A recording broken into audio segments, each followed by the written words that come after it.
Imagine this scenario. You walk into a hotel lobby, tired from a long flight. You approach the desk, and the receptionist doesn't look up. They just mumble, "Checking in?"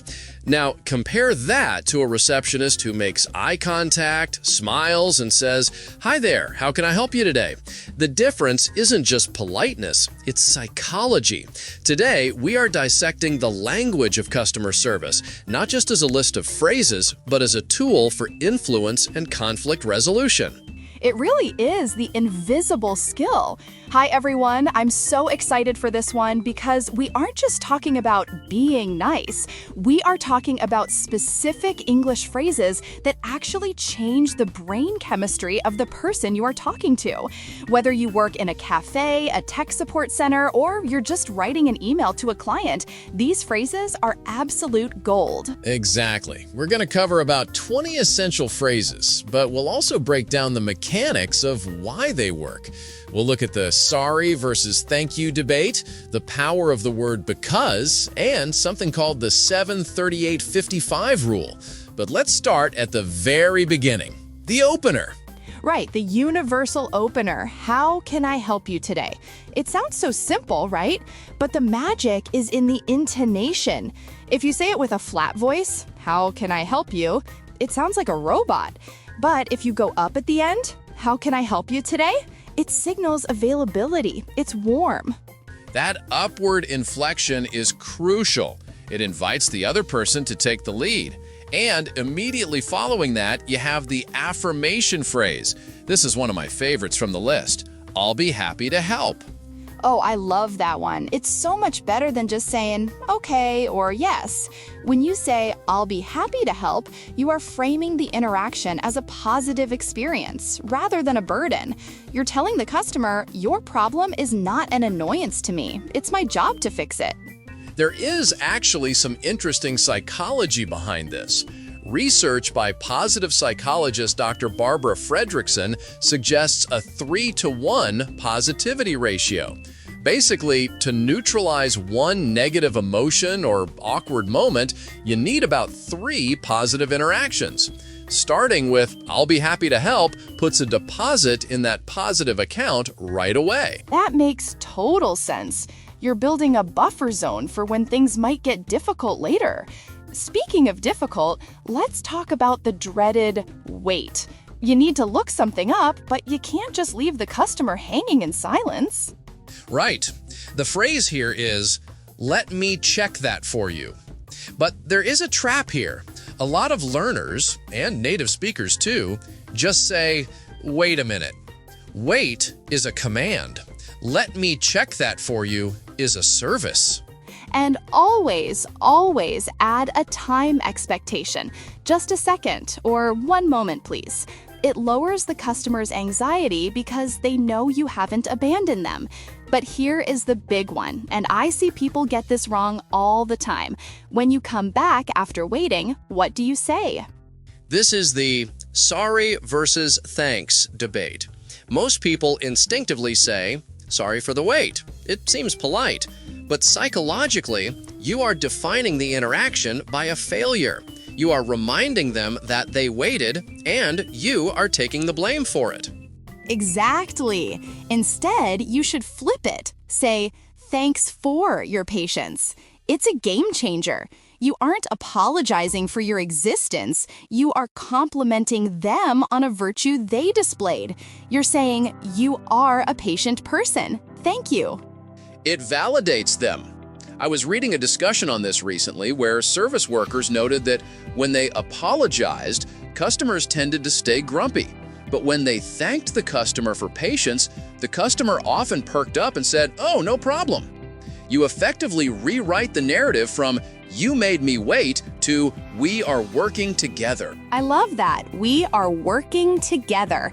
That leads us perfectly to the empathy section. What happens when the customer is actually upset? Maybe the product is broken or the room is dirty. The phrase to memorize here is, "I completely understand your concern." Note the word concern. We don't say, "I understand your problem" or "I understand your complaint." Concern is neutral and professional. It dignifies their issue without labeling it as a disaster. And it has to be genuine. I was reading a study by the customer service platform Dixa, and they found that 96% of customers say empathy is critical to their loyalty.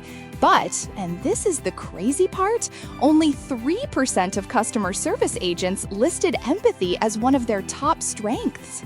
That is a massive gap. 96% want it, 3% think they are good at it. That tells me that people are skipping the "I understand" part and rushing straight to the "I can fix it" part. But you have to validate the emotion first. "I completely understand your concern," or "I understand how frustrating that must be." Another great one for this is "Thanks for bringing this to our attention." It turns a complaint into a gift. You're acting like the customer did you a favor by telling you the soup was cold, because now you can improve. It completely disarms angry people. It diffuses the me versus you. Now, let's move to the solution phase. You've listened, you've validated, now you need to act. The power phrase here is what I can do for you." Yes, never start with what you can't do. "I can't give you a refund." That's a door slamming shut. Instead, say, "Here is what I can do. I can offer you a store credit or an exchange." You're giving them agency. You're giving them a choice.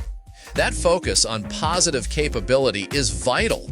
Even if the answer is no to their specific request, you pivot to the alternative. "While I can't process a cash refund, I'd be happy to issue a voucher immediately." It keeps the momentum moving forward. I also like the phrase, "Let me walk you through it." This is great for tech support or explaining complex procedures. It sounds like you are a guide holding their hand, not a teacher lecturing a student. "Let me walk you through the steps." It implies partnership. Before we go further into the list, I want to circle back to something we mentioned in the intro, the 7-38-55 rule. This was developed by Dr. Albert Mehrabian regarding communication of emotions.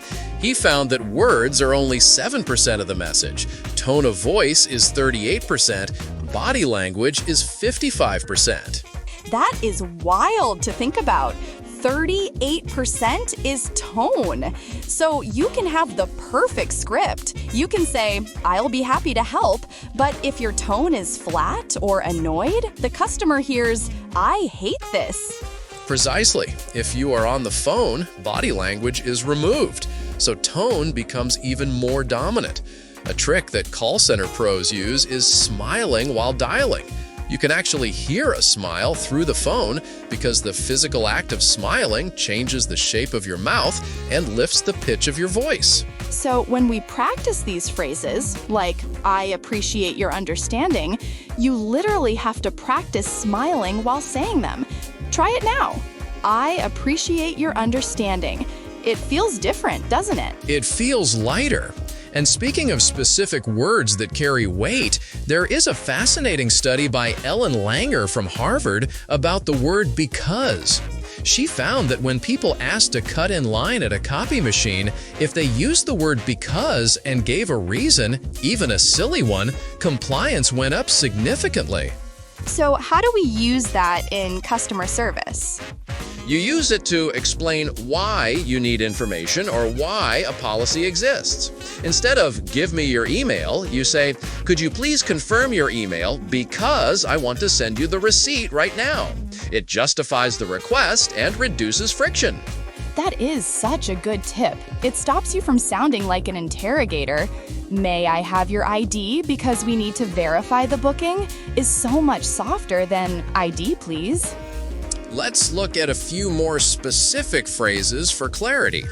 Misunderstandings are the root of so much conflict. A great phrase to save yourself is, "Let me make sure I understand correctly." Oh, that phrase is a lifesaver. It slows the conversation down. "Let me make sure I understand correctly." You need the package delivered by Friday, not Monday. It shows you are listening actively, not just waiting for your turn to speak. And if you are the one explaining and you see the customer looks confused, don't say, "You don't understand." That's insulting.